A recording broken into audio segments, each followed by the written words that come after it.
ਵਾਹਿਗੁਰੂ ਜੀ ਕਾ ਖਾਲਸਾ ਵਾਹਿਗੁਰੂ ਜੀ ਕੀ ਫਤਿਹ। ਮੈਂ ਤੁਹਾਡੀ ਹੋਸਟ ਨੀਲਮ ਕੌਰ ਤੇ ਮੈਂ ਟੀਵੀ 84 ਦੇ ਸਾਰੇ ਦਰਸ਼ਕਾਂ ਦੇ ਸਰੋਤਿਆਂ ਦਾ ਦਿਲੀ ਸਵਾਗਤ ਕਰਦੀ ਹਾਂ ਪ੍ਰੋਗਰਾਮ ਸੱਚੋ ਸੱਚ ਵਿੱਚ। ਰੋਜ਼ਾਨਾ ਦੀ ਤਰ੍ਹਾਂ ਤੁਹਾਡੇ ਤੇ ਸਾਡੇ ਹਰਮਨ ਪਿਆਰੇ ਡਾਕਟਰ ਅਮਰਜੀਤ ਸਿੰਘ ਜੀ ਮੇਰੇ ਨਾਲ ਬੈਠੇ ਹੋਏ ਨੇ। ਆਉਣਾ ਮਿਲ ਕੇ ਪ੍ਰੋਗਰਾਮ ਸ਼ੁਰੂ ਕਰਦੇ ਹਾਂ। ਜੀ ਡਾਕਟਰ ਸਾਹਿਬ, welcome to our show. Thank you so much. ਜੀ ਡਾਕਟਰ ਸਾਹਿਬ, ਅੱਜ 25 ਦਸੰਬਰ 2015 10 ਪੋਹ ਨਾਨਕਸ਼ਾਹੀ ਸੰਮਤ 547 ਦਾ ਦਿਨ ਹੈ।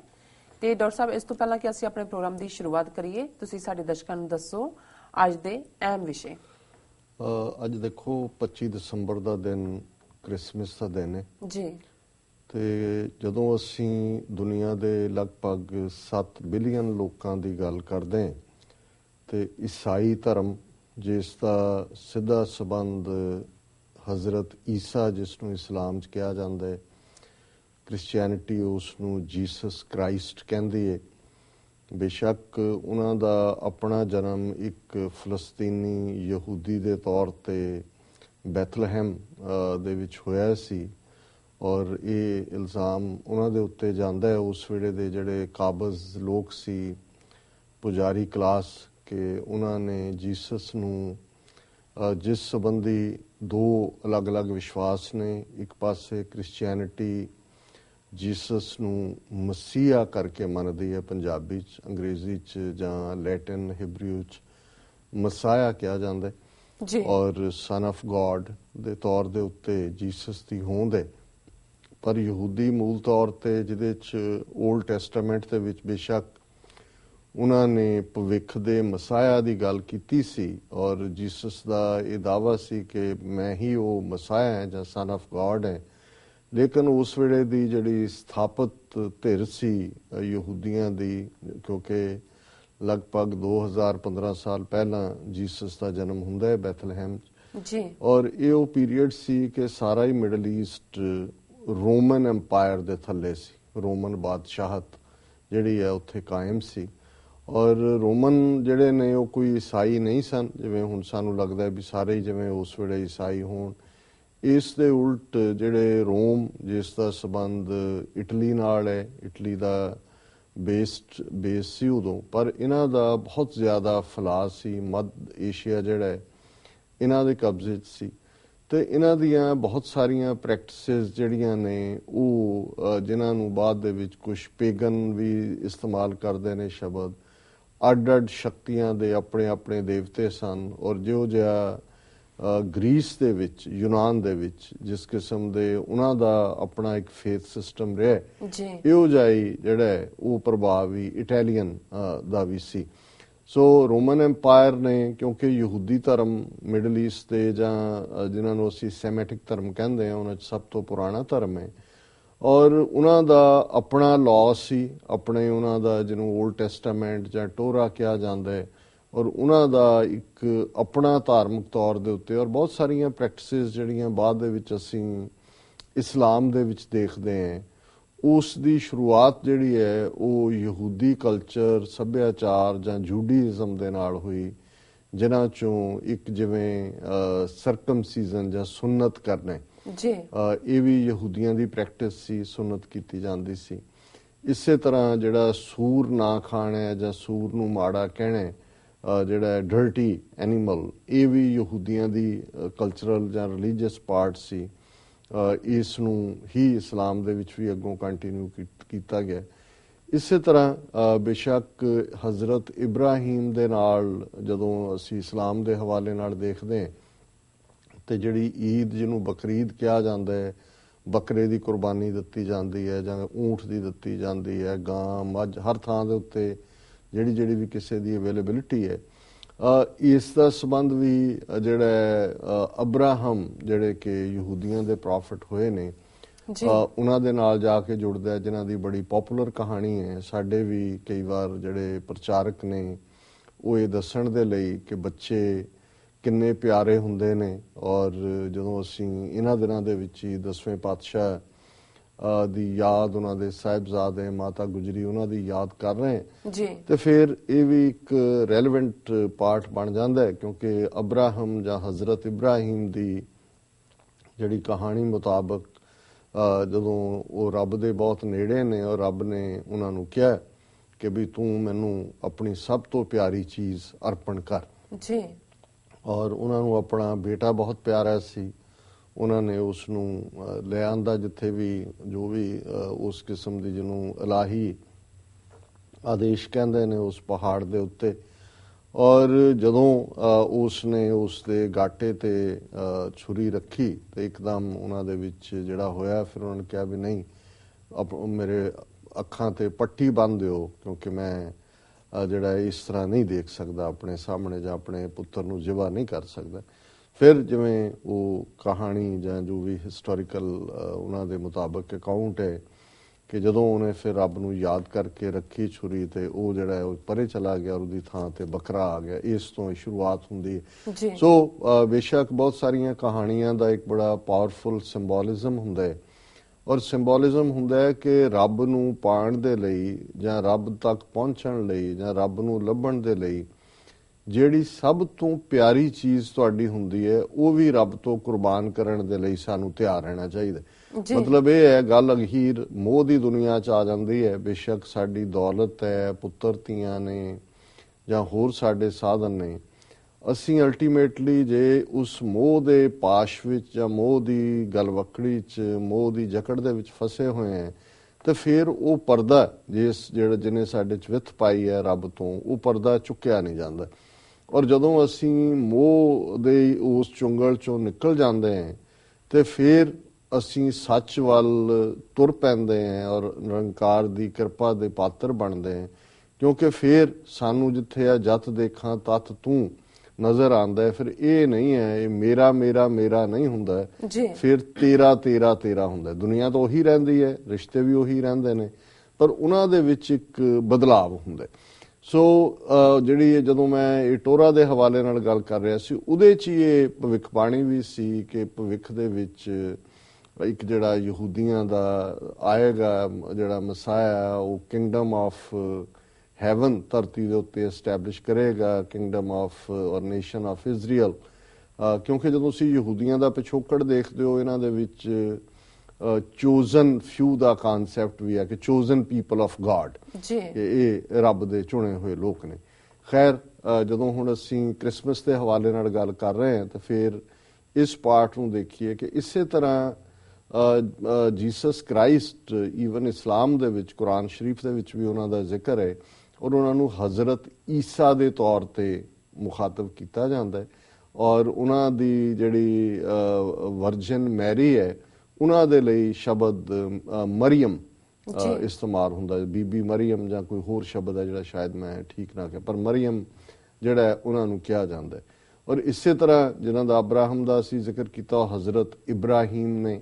ਔਰ ਇਸੇ ਤਰ੍ਹਾਂ ਜਿਹੜੇ ਯਹੂਦੀਆਂ ਦੇ ਪ੍ਰੋਫਿਟ ਡੇਵਿਡ, ਜਿਵੇਂ ਸਟਾਰ ਆਫ ਦਾ ਡੇਵਿਡ ਦੇ ਥੱਲੇ, ਉਹ ਹਜ਼ਰਤ ਦਾਊਦ ਨੇ। ਸੋ ਜਦੋਂ ਅਸੀਂ ਇਸ ਲਾਈਨ ਦੇ ਵਿੱਚ ਦੇਖਦੇ ਹਾਂ, ਜਿਨ੍ਹਾਂ ਨੂੰ ਕਿਤਾਬ ਵਾਲੇ ਵੀ ਕਹਿੰਦੇ ਨੇ, ਚਾਰੋਂ ਹੀ ਮਜ਼ਹਬ ਜਿਹੜੇ ਜ਼ੋਰੇਬ ਨੂੰ ਮੰਨਣ ਵਾਲੇ,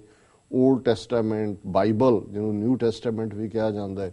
ਔਰ ਕੁਰਾਨ ਸ਼ਰੀਫ, ਇਹ ਚਾਰੋਂ ਹੀ ਜਿਹੜੀਆਂ ਰਿਲੀਜੀਅਸ ਬੁੱਕਸ ਨੇ, ਇਹ ਸੈਮਿਟਿਕ ਇਹਨਾਂ ਮੇਨ ਚਾਰ ਧਰਮਾਂ ਦਾ ਆਧਾਰ ਹੈ, ਮਜ਼ਹਬਾਂ ਦਾ। ਇਹ ਵੱਖਰੀ ਗੱਲ ਹੈ ਕਿ ਵੀ ਇਹਦੇ ਬਾਵਜੂਦ ਕਿਸ ਕਿਸਮ ਦਾ ਕਨਫਲਿਕਟ ਉੱਥੇ ਉਦੋਂ ਵੀ ਰਿਹਾ ਇਹਨਾਂ ਸਾਰੇ ਪਿਛਲੇ ਸਦੀਆਂ ਦੇ ਵਿੱਚ ਜਾਂ ਮਿਲੇਨੀਅਮਸ ਦੇ ਵਿੱਚ, ਔਰ ਉਹ ਅੱਜ ਵੀ ਕਾਇਮ ਹੈ। ਪਰ ਅੱਜ ਸਾਡਾ ਵਿਸ਼ਾ ਉਸ ਪਾਸੇ ਜਾਣ ਦਾ ਨਹੀਂ ਹੈ। ਔਰ ਜੇ ਅਸੀਂ ਕ੍ਰਿਸਚਨ ਬਿਲੀਫ ਦੇ ਨਾਲ ਗੱਲ ਕਰੀਏ, ਜਿਹੜੀ ਉਹਨਾਂ ਦਾ ਨਿਊ ਟੈਸਟਾਮੈਂਟ ਜਾਂ ਬਾਈਬਲ, ਉਸ ਨੂੰ ਹੀ ਉਹ ਆਪਣੀ ਗਾਈਡਿੰਗ ਬੁੱਕ ਸਮਝਦੇ ਨੇ। ਭਾਵੇਂ ਉਹ ਜਿਹੜੀ ਪੁਰਾਣਾ ਯਹੂਦੀਆਂ ਦਾ ਓਲਡ ਟੈਸਟਾਮੈਂਟ ਹੈ, ਉਹਨੂੰ ਓਲਡ ਬਾਈਬਲ ਕਹਿੰਦੇ ਨੇ ਜਾਂ ਇੱਧਰ ਨਿਊ ਬਾਈਬਲ ਕਹਿੰਦੇ ਨੇ, ਪਰ ਇਹਨਾਂ ਦਾ ਆਧਾਰ ਬਾਈਬਲ ਹੀ ਹੈ। ਜਿਸ ਤਰ੍ਹਾਂ ਬੇਸ਼ੱਕ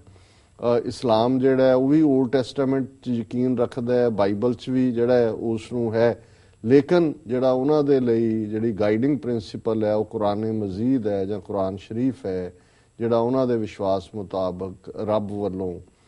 ਹਜ਼ਰਤ ਸਾਹਿਬ ਦੇ ਉੱਤੇ ਨਾਜ਼ਲ ਹੋਇਆ। ਕ੍ਰਿਸਚਨ ਵਿਸ਼ਵਾਸ ਇਹ ਕਹਿੰਦਾ ਹੈ ਕਿ ਹੁਣ ਜੀਸਸ ਦੀ ਮਦਰ ਮੈਰੀ ਹੈ, ਜਿਹਨਾਂ ਨੂੰ ਵਰਜਨ ਮੈਰੀ ਕਹਿੰਦੇ ਨੇ ਜਾਂ ਕੰਵਾਰੀ ਮੈਰੀ। ਔਰ ਕਿਉਂਕਿ ਕੁਝ ਚੀਜ਼ਾਂ ਜਦੋਂ ਅਸੀਂ ਕ੍ਰਿਸਚੀਅਨਿਟੀ ਦਾ ਬੇਸ ਦੇਖਦੇ ਹਾਂ ਤਾਂ ਉਹਦੇ 'ਚ ਮਿਰੈਕਲ ਦੇ ਉੱਤੇ, ਕਰਾਮਾਤ ਦੇ ਉੱਤੇ ਬਹੁਤ ਜਿਹੜਾ ਆਧਾਰ ਹੈ ਉਸ ਧਰਮ ਦਾ, ਈਸਾਈ ਧਰਮ ਦਾ। ਔਰ ਉਹਨਾਂ ਦੇ ਲਈ ਪਹਿਲੀ ਕਰਾਮਾਤ ਜੀਸਸ ਦਾ ਜਨਮ ਹੈ, ਔਰ ਉਹ ਇਸ ਲਈ ਕਿ ਮੈਰੀ ਵਿਆਹੀ ਨਹੀਂ ਸੀ ਹੋਈ, ਕੰਵਾਰੀ ਕੁੜੀ ਸੀ, ਔਰ ਜਿਵੇਂ ਉਹਨਾਂ ਦਾ ਵਿਸ਼ਵਾਸ ਹੈ ਕਿ ਇੱਕ ਐਂਜਲ ਜਿਨ੍ਹਾਂ ਦਾ ਨਾਮ ਗੈਬਰੀਅਲ ਲਿਖਿਆ ਹੈ ਬਾਈਬਲ 'ਚ, ਕਿ ਗੈਬਰੀਅਲ ਨੇ ਆ ਕੇ ਵਰਜਨ ਦੇ ਕੰਨ ਦੇ ਮੈਰੀ ਦੇ ਕੰਨ ਦੇ ਵਿੱਚ ਕਿਹਾ, ਜਿਹੜੀ ਕਿ ਵਰਜਨ ਸੀ, ਕਿ ਤੇਰੇ ਜਿਹੜਾ ਘਰ ਮੈਂ ਆਵਾਂਗਾ, ਕਿ ਰੱਬ ਨੇ ਹੀ ਜਿਹੜਾ ਉਹ ਆਪਣਾ ਪੁੱਤਰ ਬਣ ਕੇ ਜਨਮ ਲਿਆ। ਔਰ ਇਸ ਤਰੀਕੇ ਦੇ ਨਾਲ ਇਸ ਗੱਲ ਨੂੰ, ਔਰ ਦੁਨੀਆ ਦੇ ਵਿੱਚ ਭਾਵੇਂ ਕਿੰਨੇ ਜੈਨੇਟਿਕਸ ਦੇ ਮਾਹਿਰ, ਸਾਇੰਟਿਸਟ, ਨੋਬਲ ਲੌਰੀਏਟ ਜਿਹੜੇ ਨੇ ਉਹ ਜੈਨੇਟਿਕਸ ਪੜ੍ਹਾਉਣ ਲੱਗੇ ਆ, ਕਿਵੇਂ ਜਿਹੜਾ ਕੀ ਹੁੰਦਾ ਹੈ, ਕਿਵੇਂ ਬੱਚੇ ਦਾ ਜਨਮ ਹੁੰਦਾ ਹੈ, ਕੀ ਹੈ, ਉਹਨੂੰ ਪੜ੍ਹਾਉਂਦੇ ਹੋਣਗੇ। ਲੇਕਿਨ ਇੱਥੇ ਆ ਕੇ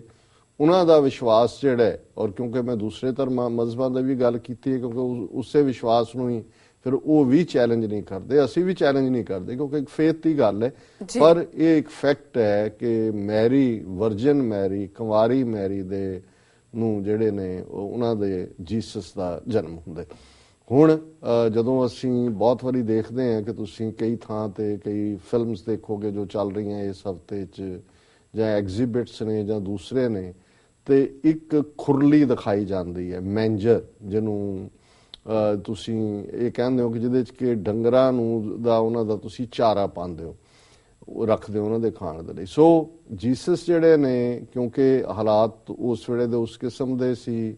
ਰੋਮਨ ਐਮਪਾਇਰ ਦਾ ਵੀ ਜਿਹੜਾ ਉਹ ਸਖਤੀ ਸੀ, ਕੋਈ ਜਿੱਥੇ ਉਹਨਾਂ ਦਾ ਜਨਮ ਹੋਇਆ ਉੱਥੋਂ ਦੇ ਕੋਈ ਰਾਜੇ ਦੀ ਵਰਡਿਕਟ ਸੀ, ਕਿਉਂਕਿ ਉਹਨੂੰ ਸੀ ਕਿ ਕੋਈ ਜਿਹੜਾ ਆਏਗਾ ਉਹਦਾ ਨੁਕਸਾਨ ਹੋਏਗਾ, ਕਿ ਹਰ ਜੰਮਦੇ ਬੱਚੇ ਨੂੰ ਮਾਰ ਦਿੱਤਾ ਜਾਏ। ਹੁਣ ਇਹ ਇੱਕ ਵੱਖਰੀ ਕਹਾਣੀ ਹੈ, ਮੈਂ ਉਸ ਦੇ ਵਿੱਚ ਨਹੀਂ ਜਾਵਾਂਗਾ। ਪਰ ਇਹ ਜਦੋਂ ਅਸੀਂ ਮੈਂਜਰ ਦੀ ਗੱਲ ਕਰਦੇ ਹਾਂ ਜਾਂ ਖੁਰਲੀ ਦੀ ਗੱਲ ਕਰਦੇ ਹਾਂ, ਕਿ ਉਸ ਦੇ ਵਿੱਚ ਜੀਸਸ ਦਾ ਜਨਮ ਹੁੰਦਾ ਹੈ। ਔਰ ਉਹਨਾਂ ਦੇ ਜਿਹੜੀ ਪ੍ਰਗਟ ਹੋਣ ਦੀ ਗੱਲ ਹੈ, ਉਹਦੇ ਨਾਲ ਫਿਰ ਜਿਹੜੀ ਹੈ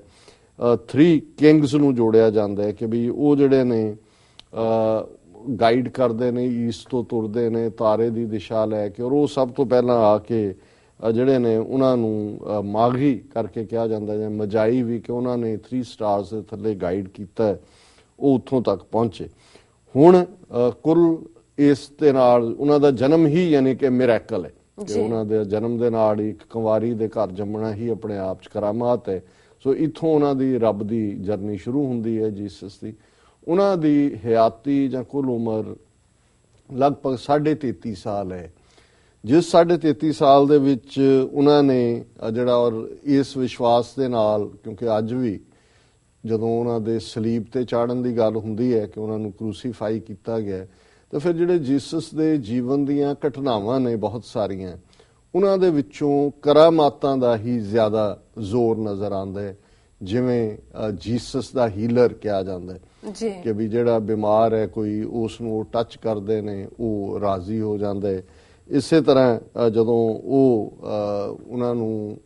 ਇੱਕ ਥਾਂ ਦੇ ਉੱਤੇ ਭੁੱਖੇ ਲੋਕਾਂ ਨੂੰ ਖਵਾਉਣਾ ਹੁੰਦਾ ਹੈ, ਭਾਵੇਂ ਫਿਸ਼ ਥੋੜੀ ਹੈ, ਲੋਫ ਆਫ ਬ੍ਰੈਡ ਨੇ, ਉਹ ਇੰਨੀ ਫਿਸ਼ ਬਣ ਜਾਂਦੀ ਹੈ, ਉਹ ਵਰਤਾਉਂਦੇ ਨੇ ਔਰ ਉਹ ਮੁੱਕਦੀ ਨਹੀਂ ਹੈ, ਜਿਹਨੂੰ ਅਸੀਂ ਬਰਕਤ ਵੀ ਕਹਿੰਦੇ ਹਾਂ ਜਾਂ ਫੇਥ ਵੀ ਕਹਿੰਦੇ ਹਾਂ। ਔਰ ਜਾਂ ਜਿਵੇਂ ਸਾਡਾ ਵਿਸ਼ਵਾਸ ਹੈ ਕਿ ਕਦੇ ਸਾਡਾ ਲੰਗਰ ਟੁੱਟਦਾ ਨਹੀਂ ਹੈ, ਅਸੀਂ ਲੰਗਰ ਨੂੰ ਅਟੁੱਟ ਕਹਿੰਦੇ ਹਾਂ। ਇਸੇ ਤਰ੍ਹਾਂ ਮੁਰਦੇ ਨੂੰ ਜਵਾਣਾ, ਰੇਜ਼ਿੰਗ ਦਾ ਡੈਡ,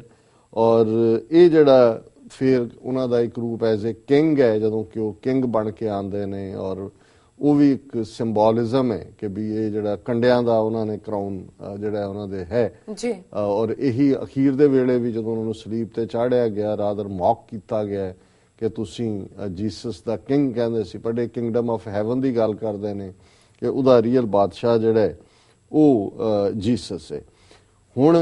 ਫਿਰ ਉਹਨਾਂ ਦੇ ਬੈਪਟਾਈਜ਼ ਹੋਣ ਦੀ ਗੱਲ ਹੈ, ਜੌਨ ਨੇ ਉਹਨਾਂ ਨੂੰ ਬੈਪਟਾਈਜ਼ ਕੀਤਾ, ਔਰ ਉਹਨਾਂ ਦੇ ਜਿਹੜੇ ਪ੍ਰਿੰਸੀਪਲਸ ਨੇ, ਔਰ ਜਿਹੜੇ ਰਿਫਾਰਮਰ ਦਾ ਉਹਨਾਂ ਦਾ ਰੂਪ ਹੈ,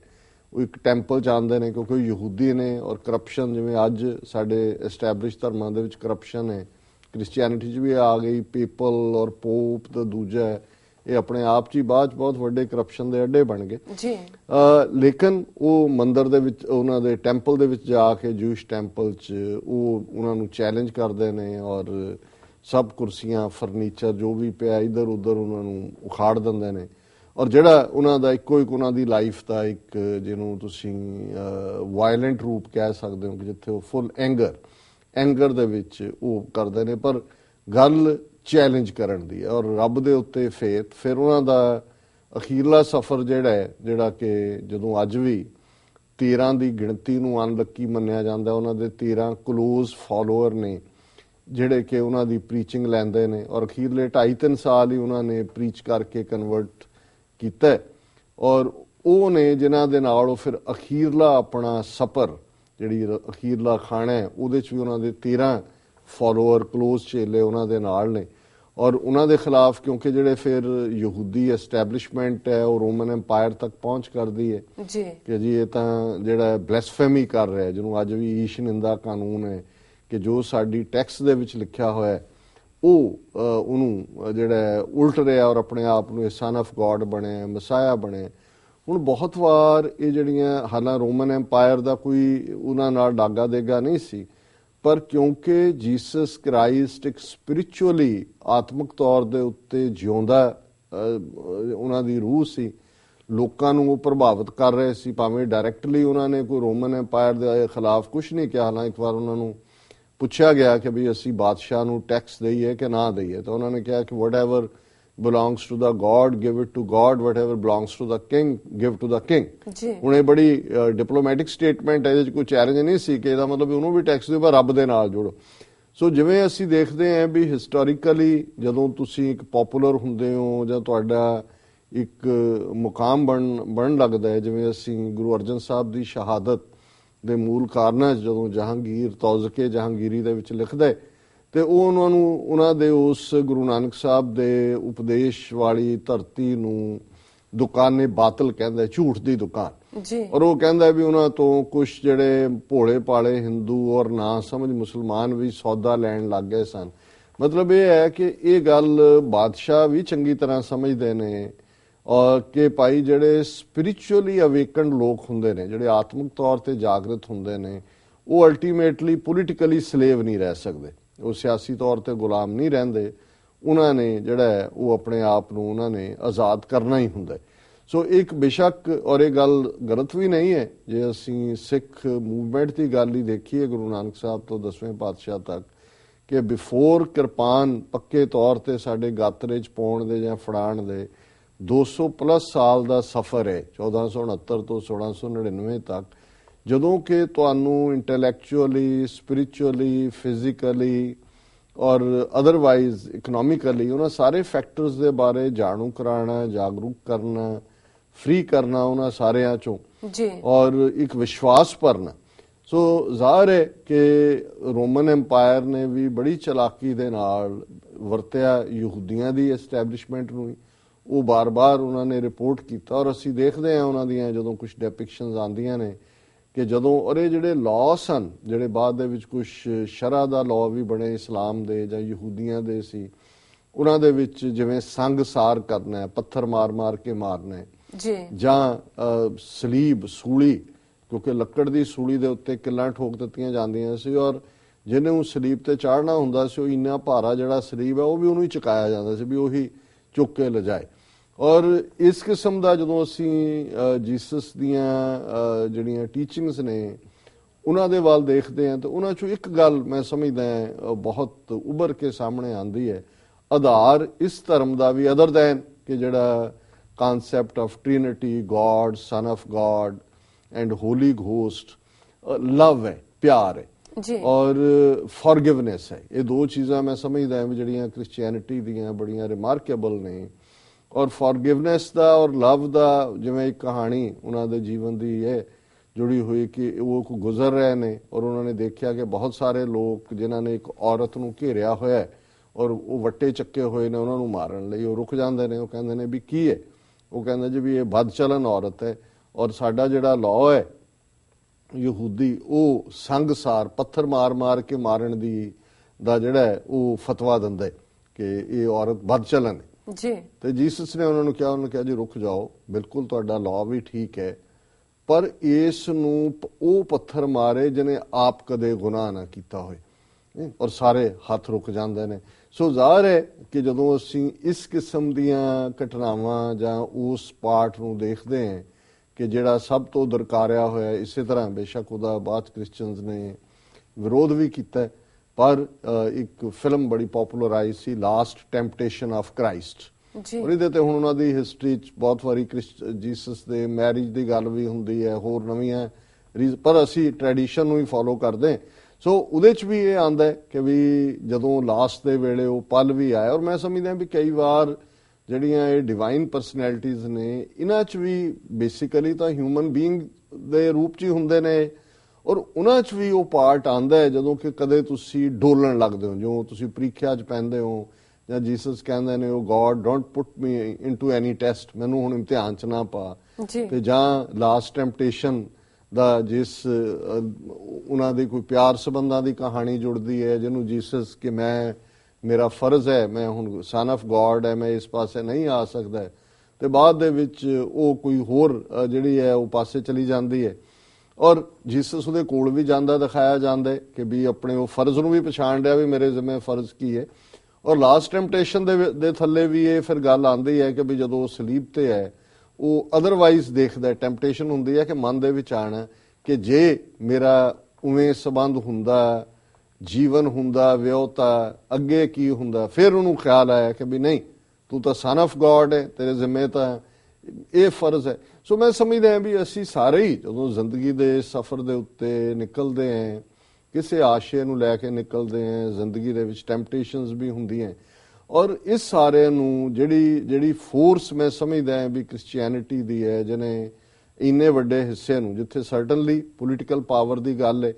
ਬੇਸ਼ੱਕ ਜਿਨ੍ਹਾਂ ਨੇ ਉਹਨਾਂ ਨੂੰ ਸਲੀਬ ਤੇ ਚੜਾਉਣ ਦਾ ਫਤਵਾ ਦਿੱਤਾ ਉਸ ਬਲੈਸਫੈਮੀ ਲਾਅ ਦੇ ਥੱਲੇ, ਉਹਨਾਂ ਨੇ ਇਸ ਗੱਲ ਨੂੰ ਵੀ ਯਕੀਨੀ ਬਣਾਇਆ ਕਿ ਇੱਕ ਆਰਡੀਨਰੀ ਕ੍ਰਾਈਮ ਕੀਤਾ ਉਹਨੇ, ਜਿਵੇਂ ਬਾਕੀਆਂ ਨੂੰ ਵੀ ਦਿੰਦੇ ਹੋਣਗੇ ਜਿਹੜੇ ਈਸ਼ ਨਿੰਦਾ ਸੀ, ਬਲੈਸਫੈਮੀ ਕਰਦੇ ਸੀ। ਔਰ ਇਸੇ ਲਈ ਜੀਸਸ ਦੇ ਨਾਲ 2 ਕ੍ਰਿਮੀਨਲ ਜਿਹੜੇ ਨੇ ਉਹ ਵੀ ਸਲੀਬ ਤੇ ਚੜਾਏ ਗਏ, ਦੱਸਣ ਦੇ ਲਈ ਕਿ ਵੀ ਇਹ ਸਾਰਾ ਪਾਰਟ ਜਿਹੜਾ ਹੈ ਇਹ ਇੱਕ ਇਵੇਂ ਹੀ ਹੈ। ਲੇਕਿਨ ਜੀਸਸ ਦੀ ਮੌਤ ਤੋਂ ਸ਼ਾਇਦ 70-80 ਸਾਲ ਬਾਅਦ, ਹਾਲਾਂਕਿ ਕ੍ਰਿਸਚੀਅਨਸ ਦੇ ਉੱਤੇ ਬਹੁਤ ਜ਼ੁਲਮ ਹੋਏ, ਲੇਕਿਨ ਰੋਮਨ ਬਾਦਸ਼ਾਹ ਜਿਹੜੀ ਸੀ ਉਹ ਵੀ ਈਸਾਈ ਹੋ ਗਈ, ਕ੍ਰਿਸਚੀਅਨ ਬਣ ਗਈ। ਫਿਰ ਜੌਨ ਪੌਲ ਇੰਗਲੈਂਡ ਦੇ ਵਿੱਚ, ਯੂਰਪ ਦੇ ਵਿੱਚ ਜਿਹੜਾ ਪਹਿਲਾਂ ਵਿਰੋਧੀ ਸੀ, ਉਹ ਈਸਾਈਅਤ 'ਚ ਆਇਆ, ਉਹਨੇ ਪ੍ਰਚਾਰ ਕੀਤਾ, ਜੌਨ ਦਾ ਬੈਪਟਿਸਟ। ਫਿਰ ਇਹ ਸਾਰੀ ਕਹਾਣੀ ਹੈ ਵੀ ਕਿਵੇਂ ਉਹਨਾਂ ਨੇ ਫਿਰ ਤਾਂ ਜਿੱਥੇ ਜਿੱਥੇ ਇਹਨਾਂ ਦੀ, ਜਦੋਂ ਯੂਰਪ ਦੇ ਵਿੱਚ ਜੀਸਸ ਦਾ ਡੰਕਾ ਵੱਜਿਆ ਜੀ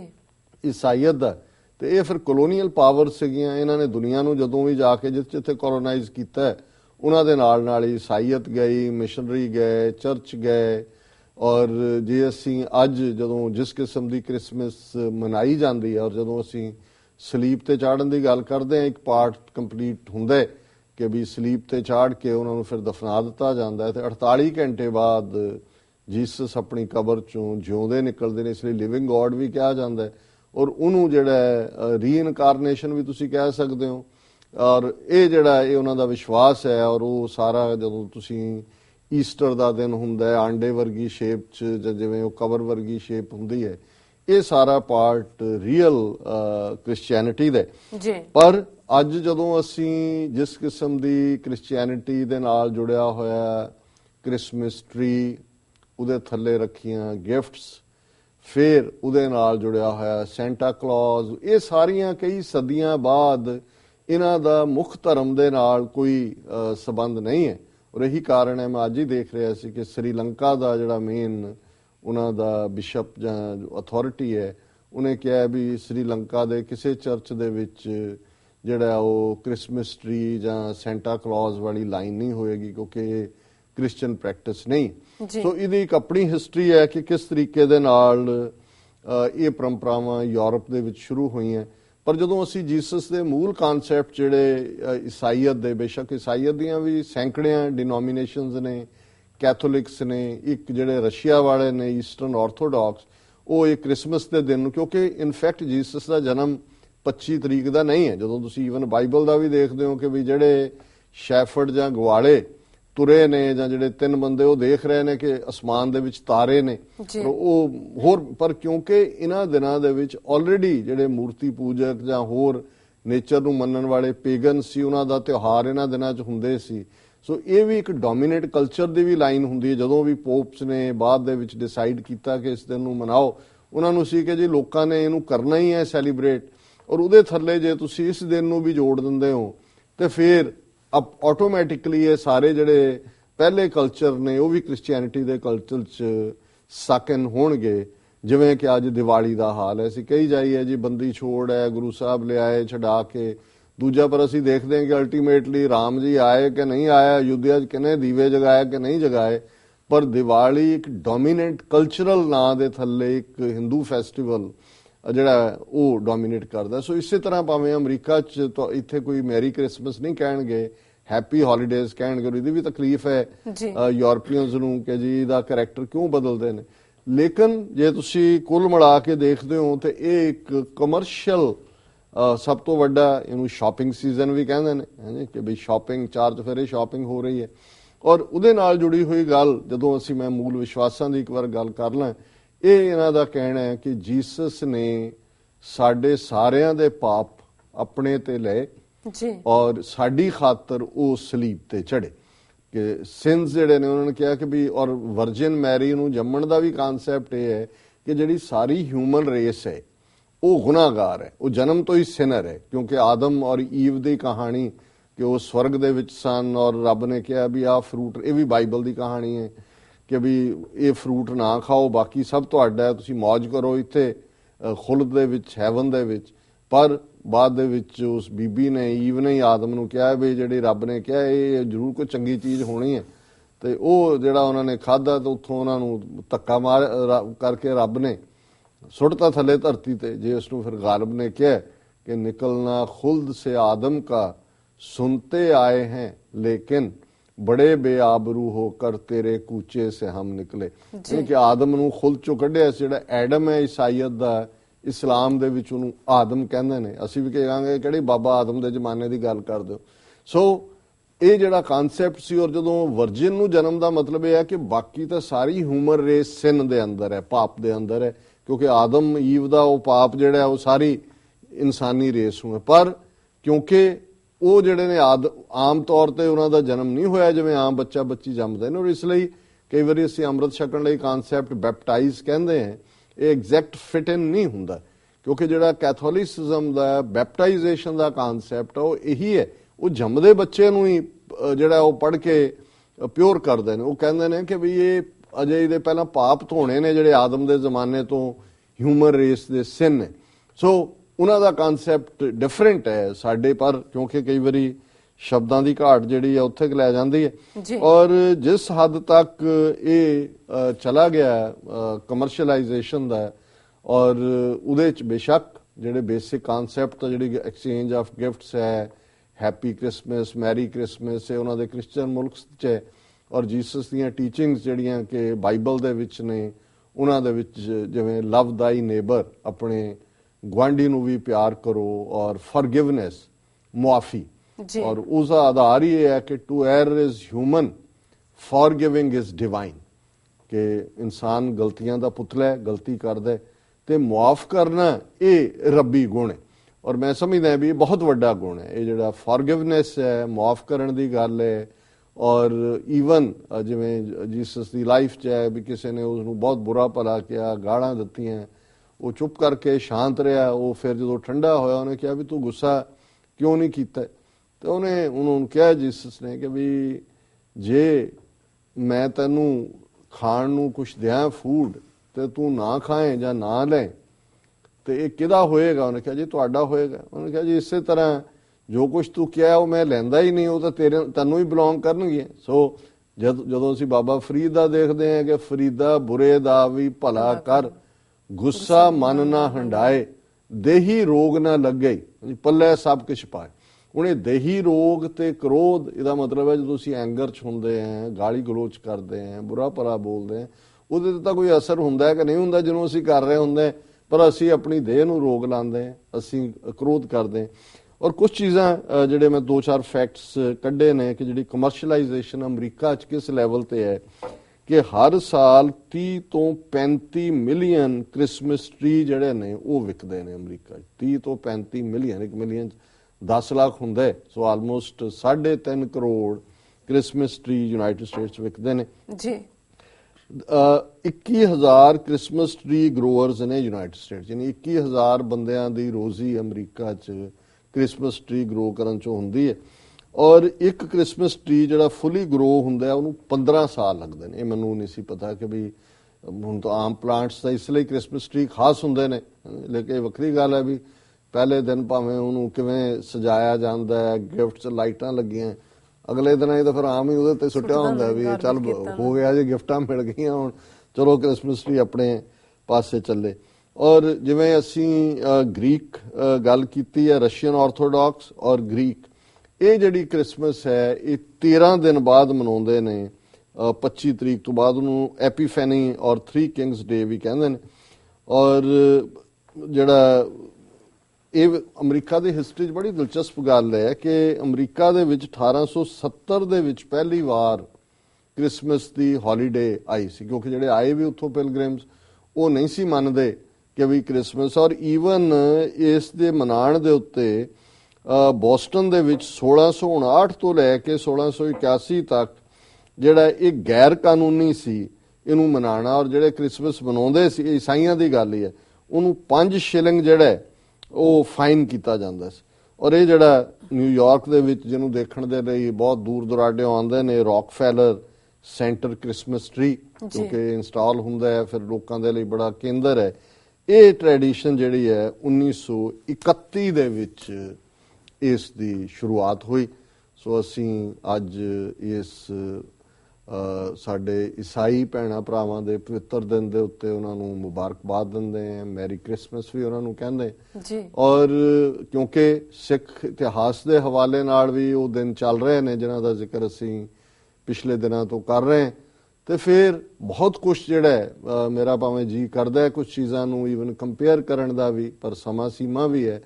ਪਰ ਮੈਂ ਦੇਖਦਾ ਹਾਂ ਵੀ ਇੱਕ ਪਾਸੇ ਉਹ 13 ਜਿਹੜੇ ਉਹਨਾਂ ਦੇ ਫਾਲੋਅਰ ਸੀ, ਉਹਨਾਂ ਚੋਂ ਇੱਕ ਜੂਡਾ ਜਿਸ ਨੇ ਕਿਸ ਕੀਤਾ ਜੀਸਸ ਨੂੰ, ਲੇਕਿਨ ਸਭ ਤੋਂ ਪਹਿਲਾਂ ਜੀਸਸ ਦੇ ਖਿਲਾਫ ਉਹਨੇ ਮੁਖਬਰੀ ਕਰਕੇ ਜੀਸਸ ਨੂੰ ਫੜਾਇਆ ਜਿਹਦੇ ਥੱਲੇ ਕਰੂਸੀਫਾਈ ਹੋਏ। ਸੋ ਉਹਨਾਂ 13 ਚੇਲਿਆਂ ਚੋਂ ਵੀ ਬਿਟਰੇਅਲ ਨਿਕਲੀ। ਤੇ ਅਸੀਂ ਜਦੋਂ ਗੁਰੂ ਕਲਗੀਧਰ ਪਾਤਸ਼ਾਹ ਔਰ ਉਹਨਾਂ ਦੇ ਉਹ ਸਾਰੇ ਇਹਨਾਂ ਦਿਨਾਂ ਨੂੰ ਯਾਦ ਕਰਦੇ ਹਾਂ ਕਿ ਜੇ ਉਹਨਾਂ ਦੇ ਸਾਜੇ 5 ਪਿਆਰੇ ਨੇ ਜਿਨ੍ਹਾਂ ਨੇ ਸੀਸ ਤਲੀ ਤੇ ਰੱਖੇ ਨੇ, ਤੇ ਇਹਨਾਂ ਦਿਨਾਂ ਦੇ ਵਿੱਚ 3 ਪਿਆਰੇ ਸ਼ਹੀਦ ਹੁੰਦੇ ਨੇ ਜੀ, ਔਰ 2 ਪਿਆਰੇ ਵੀ ਅਖੀਰ ਤੱਕ ਜਿਹੜੇ ਨੇ ਉਹ ਸਿੱਖੀ ਕੇਸਾਂ ਸਵਾਸਾਂ ਦੇ ਨਾਲ ਨਿਭਾਉਂਦੇ ਨੇ। ਗੁਰੂ ਦੇ ਫਰਜ਼ੰਦ 7 ਸਾਲ 9 ਸਾਲ 14 ਸਾਲ 16 ਸਾਲ ਉਹ ਕਿਵੇਂ ਸ਼ਹੀਦੀ ਸਾਰਾ ਸਰਬੰਸ ਕੁਰਬਾਨ ਹੁੰਦੇ। ਔਰ ਜੇ 33.5 ਸਾਲ ਦੀ ਹਯਾਤੀ ਦੇ ਵਿੱਚ ਜੀਸਸ ਕ੍ਰਾਈਸਟ ਜਿਹੜੇ ਖੁਦ ਸਲੀਬ ਤੇ ਚੜੇ ਜੀ, ਉਹਨਾਂ ਦੀ ਇੱਕ ਕੁਰਬਾਨੀ ਦੀ ਬਦੌਲਤ, ਔਰ ਇਹ ਸ਼ਬਦ ਮੇਰੇ ਨਹੀਂ ਨੇ, ਅਕਸਰ ਬਹੁਤ ਸਾਰੇ ਸਿੱਖ ਲਿਖਾਰੀ ਕੋਈ ਕਿਸੇ ਪਾਦਰੀ ਨੂੰ ਕੋਟ ਕਰੇਗਾ, ਕੋਈ ਕਿਸੇ ਹੋਰ ਨੂੰ ਕਰੇਗਾ, ਉਹ ਇਹ ਕਹਿੰਦੇ ਨੇ ਸਿੱਖਾਂ ਨੂੰ ਕਰਸ ਕਰਦੇ ਨੇ ਕਿ ਤੁਸੀਂ ਕਿਉਂ ਜੇ ਲੋਕ ਹੋ ਕਿ ਵੀ ਅਸੀਂ ਇੱਕ ਸ਼ਹੀਦ ਦਿੱਤਾ ਜੀਸਸ ਔਰ ਉਹਦੇ ਜ਼ੋਰ ਤੇ ਅਸੀਂ ਅੱਧੀ ਦੁਨੀਆ ਈਸਾਈ ਬਣਾ ਲਈ। ਔਰ ਤੁਹਾਡਾ ਤਾਂ ਸਾਰਾ ਇਤਿਹਾਸ ਹੀ ਸ਼ਹੀਦਾਂ ਦੇ ਨਾਲ ਭਰਿਆ ਹੋਇਆ, ਔਰ ਤੁਸੀਂ ਆਪਣੇ ਇੰਨੇ ਵੱਡੇ ਮਹਾਨ ਵਿਰਸੇ ਨੂੰ ਨਿਕਲ ਕੇ ਦੁਨੀਆ ਨੂੰ ਨਹੀਂ ਦੱਸ ਸਕੇ। ਸੋ ਅੱਜ ਜਿੱਥੇ ਦੁਨੀਆ ਦੇ ਵਿੱਚ ਇਸ ਦਿਨ ਨੂੰ ਹੌਲੀਡੇ ਸੀਜ਼ਨ ਜਾਂ ਕ੍ਰਿਸਮਸ ਜਾਂ ਹੁਣ ਨਿਊ ਈਅਰ ਦੇ ਨਾਲ ਜੁੜੀ ਹੋਈ ਗੱਲ ਹੋਏਗੀ, ਈਵਨ ਨਵੇਂ ਸਾਲ ਦੀ ਆਰੰਭਤਾ ਵੀ ਜਿਹੜੀ ਹੈ ਉਹ ਜੀਸਸ ਦੇ ਜਨਮ ਨਾਲ ਹੀ ਜੁੜੀ ਹੋਈ ਹੈ ਜੀ। ਪੋਲੀਟੀਕਲ ਪਾਵਰ ਦਾ ਕਮਾਲ ਵੀ ਹੈ ਕਿ ਵੀ ਕਿੱਥੇ ਆਮ ਕ੍ਰਿਮੀਨਲਸ ਦੇ ਨਾਲ ਜੀਸਸ ਨੂੰ ਲਟਕਾਇਆ ਗਿਆ ਸੀ, ਤੇ ਕਿੱਥੇ ਅੱਜ ਜਦੋਂ ਅਸੀਂ 2016 ਨੂੰ ਜਿਹੜਾ ਹੈ ਉਡੀਕ ਰਹੇ ਹਾਂ 31 ਦਸੰਬਰ ਦੀ ਰਾਤ ਹੋਏਗੀ, ਤੇ ਉਸ ਦਿਨ ਨੂੰ ਇਨ ਦਾ ਈਅਰ ਆਫ ਆਵਰ ਲਾਰਡ ਅਸੀਂ AD ਲਿਖਾਂਗੇ, ਔਰ ਇਹ ਸਨ ਜਿਹੜਾ 2016 ਇਹ ਜੀਸਸ ਦੇ ਜਨਮ ਦੇ ਨਾਲ ਹੀ ਕਿ 2015 ਸਾਲ ਪਹਿਲਾਂ ਜੀਸਸ ਜਿਹੜੇ ਨੇ ਉਹ ਪੈਦਾ ਹੋਏ। ਸੋ ਇਹ ਥੋੜਾ ਬਹੁਤ ਸਾਡਾ ਆਪਣਾ ਪਾਠ ਵੀ ਆ ਜਾਂਦਾ, ਪਰ ਅਸੀਂ ਸਮਝਦੇ ਹਾਂ ਕਿ ਇਹ ਜਿੱਥੇ ਵੀ ਅਸੀਂ ਸਾਡਾ ਧਰਮ ਸਾਨੂੰ ਹਰ ਇੱਕ ਦਾ ਸਤਿਕਾਰ ਕਰਨਾ ਸਿਖਾਉਂਦਾ, ਹਰ ਇੱਕ ਦੇ ਨਾਲ ਖੁਸ਼ੀ ਗਮੀ ਦੀ ਸਾਂਝ ਸਿਖਾਉਂਦਾ, ਔਰ ਅਸੀਂ ਆਪਣੇ ਕ੍ਰਿਸਚਨ ਭਰਾਵਾਂ ਭੈਣਾਂ ਦੀ ਇਸ ਖੁਸ਼ੀ ਦੇ ਵਿੱਚ ਸ਼ਰੀਕ ਹੁੰਦੇ ਜੀ, ਔਰ ਇੱਕ ਵਾਰ ਫੇਰ ਉਹਨਾਂ ਨੂੰ ਕ੍ਰਿਸਮਸ ਮੁਬਾਰਕ ਕਹਿੰਦੇ ਜੀ। ਡਾਕਟਰ ਸਾਹਿਬ ਤੁਹਾਡਾ ਬਹੁਤ ਬਹੁਤ ਸ਼ੁਕਰੀਆ, ਤੁਸੀਂ ਕ੍ਰਿਸਮਸ ਮੌਕੇ ਆਪਣੇ ਵਿਚਾਰ ਸਾਡੇ ਦਰਸ਼ਕਾਂ ਨਾਲ ਸਾਂਝੇ ਕੀਤੇ। ਇਸ ਨਾਲ